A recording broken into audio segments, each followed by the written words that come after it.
Hey, what's up, everybody? This is Charles Sabansi. I want to welcome you guys to another episode of the Dreamerspro Show. We cover everything from sports, hot topics, classic debates, entertainment, and we give you guys a fresh perspective on things and how we see them.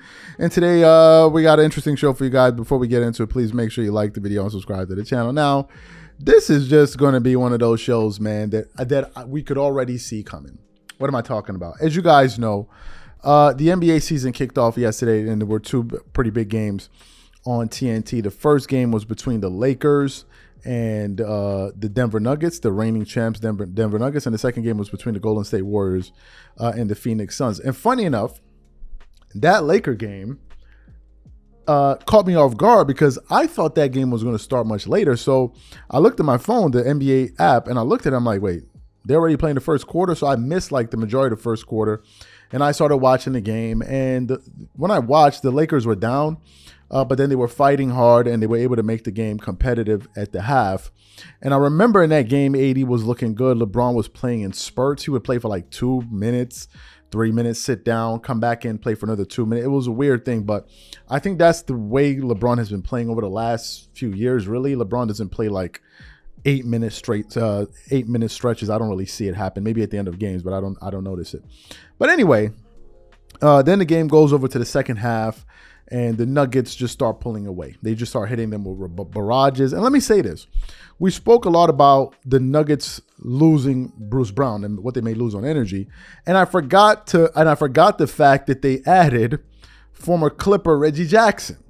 And Reggie Jackson is another guy that can cook. Now, he doesn't play with the same motor that a Bruce Brown plays with, but Bruce Brown is a little bit more versatile because he can score, he can defend. But Reggie Jackson can also get hot, and he can also stretch the floor for you and add some spacing on the floor. But as the game got into the second half, and you started to see the Denver Nuggets pull away, you just started to realize that the Denver Nuggets were the better team. And so as the game was over, I then started to say to myself, I said, well, with every Laker loss, there must be somebody to blame. And the first person that came to mind was Anthony Davis. Now, why was it Anthony Davis? Because Anthony Davis, in that game, in the first half of that game, AD scored. Let me just pull up the first half stats here if I can get them. In the first half, Anthony Davis went 6 of 11. He shot 54% from the field, 100% from the three, made 4 free throws, and he finished the first half with 17 points. But then in the second half of the game, Anthony Davis finished going 0 of 6, 0 of 1 from the three. He attempted 0 free throws. He did get 7 rebounds and 3 assists, and he got 1 block, and he finished that game ultimately with 17 points in that game. He had 8 rebounds, 4 assists, 2 blocks, only 2 turnovers, and ended up shooting 35% from the field. So AD wasn't good. And when it got to the post-game conference, because they were it was being covered by TNT, and they asked Charles Barkley and Shaq to weigh in on Anthony Davis's performance, they totally went off on them. So what we want to do is want to play exactly what Shaq and Charles had to say about Anthony Davis, and then we'll come back and continue with the show. Take a listen to that there. But I like the notion that at his age, he going to play 35 to 40 minutes a night. You know, I think 30 to 32 is a perfect number for a guy his age. You can't be playing him 40 minutes a night at his age and think he's going to stay healthy the entire season and make it through all the rounds of the playoffs. So 29 minutes on a night is okay with you? I think 30 to 32. Well, he played 29 tonight. Yeah, but the game was over. He probably would have played another 5 minutes. But the other guy has to take over and really no question. You can't go be a great player and not go a whole half. That's crazy. You have to, at this point, say, Bron, you can still be Bron, but when you go out, I'm about to take over this whole operation, this whole game. And he hasn't done that. Me and Chuck been asking that for the last 2-3 years. And it's not about posting up, being a center. It's about being consistent at what you're going to do. He's a 29, 30-point guy. You know, I said when he was in New Orleans, I said, this guy's going to be the best basketball player in the world in the next 5 years. He's not even mentioned anymore when we talk about the best players in the game. And, you know, LeBron has said it publicly, like it's time for it's his team now. And you wonder when the light is going to kick on because he don't have to play great every night, but you can't go a whole half and not score. Yeah, I think one of the things with Anthony Davis is he has spurts like he's an older player, meaning like he took his deep. They went to the Western Conference Finals last year. You know, let's not. Whoopie freaking. Okay, I'm not saying They got swept, Kenny. they got swept. However, he played well in the series. He played decent in the series. Yeah, Yeah, but we're not paying him $62 million to play decent. But I'm saying that, and I'm just agreeing with you. I just think that his minutes should be at 37, 38. At 30 years old and being a perennial all-star, he should be playing 35 to 40 minutes a night and dominating. And what should his averages be? Oh, he should be a 25-12 guy. No. But he should be where what Giannis and those guys are doing. 28-10. He should be with. Well, Giannis. that's what he should average in the playoffs. But during the regular Oh season, no, playoffs got to be 30. that's fair. That's fair. But during the regular season, But he should be what Giannis and Jokic and those guys are doing. no question. 100%. 28-10. So you heard what Charles Barkley and Shaq had to say about Anthony Davis, and I agree with them, right? I agree with them that Anthony Davis just wasn't aggressive enough. But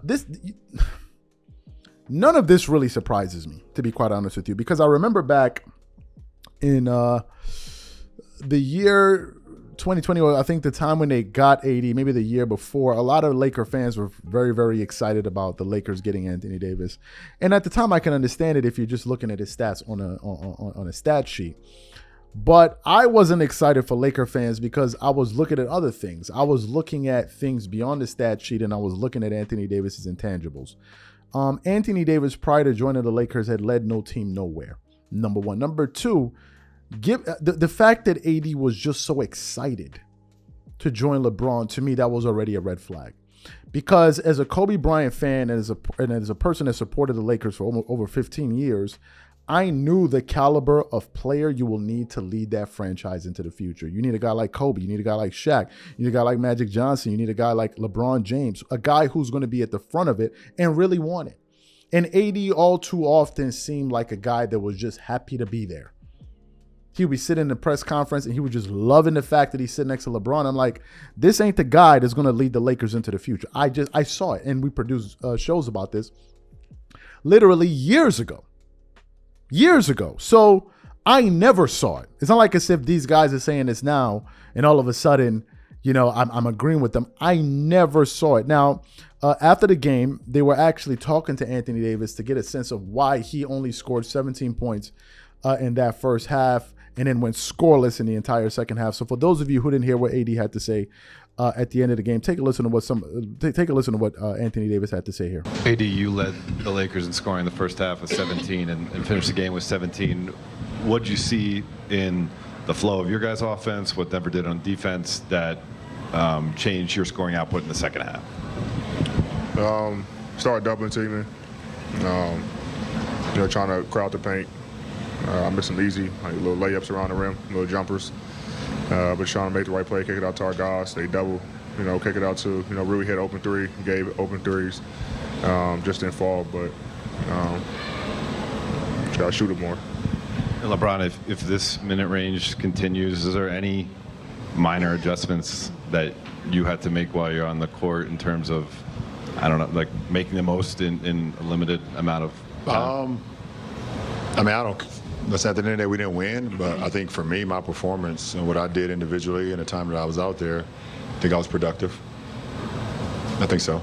I was a +7 for the game, no turnovers, so I liked the no turnovers more than anything. So you heard what AD had to say. Listen, for the Lakers to be successful, Anthony Davis needs to be Anthony Davis this season. I think he needs to be about a 27 point per game guy, 26 to 27 point per game guy. He needs to rebound the ball well, maybe rebound at 12 rebounds a game. He needs to be affecting the game on both sides of the floor, especially from a defensive standpoint. You saw how effective he was in the playoffs last year, especially defensively against the Golden State Warriors. If Anthony Davis is not going to be that Anthony Davis, it simply will not work. And it's going to be in his detriment if he doesn't play the way a lot of people are expecting him to play. Because if AD falls short yet again, they are going to roast him. His legacy is going to take a serious hit. Do you know why? Because LeBron is turning 39 years old in December. He's turning 39 years old in December. So no one, and I mean no one, is going to feel sorry for Anthony Davis. No one. Absolutely no one. So to me, listen, if AD doesn't figure it out, he's going to be in for a very long year. And I think this year is going to affect his legacy, as it should. No one is going to blame LeBron because he's old. So everyone is going to give him a pass. Anthony Davis, on the other hand, he will get no such passes. So these are my thoughts. So what I want to know from you guys, what do you think about what Charles Barkley and Shaq had to say? What do you think about our analysis? Whatever you guys think, please leave your thoughts in the comments section, and we catch you guys on the next show. Peace.